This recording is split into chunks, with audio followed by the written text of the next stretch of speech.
Autonomous means doing something independently of what or whom, it's the human.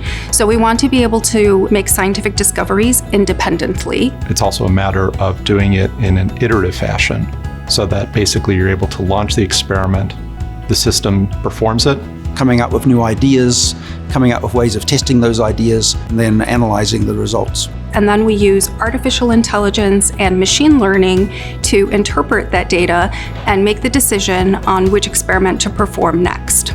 and keeps on going until it hits a particular goal that you're interested in achieving. In autonomous labs, you're doing lots of experiments at the same time, accelerating the experiment from taking years down to months, weeks, or even hours sometimes. And using that information, AI is able to look at the patterns and find things and propose new hypotheses. It puts us in a position to take advantage of these automated systems to be able to conduct scientific experiments that, as humans, we wouldn't be able to do ourselves.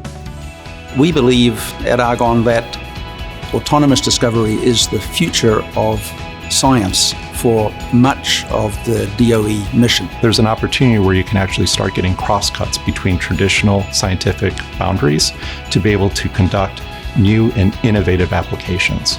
That's where it's key to be able to get a more integrated type of funding approach for autonomous discovery. I think autonomous discovery is going to transform science and improve the lives of the everyday person. For example, cures for diseases or cancer, things like that. I think we are going to see the impacts into our human lives much quicker than we ever did before.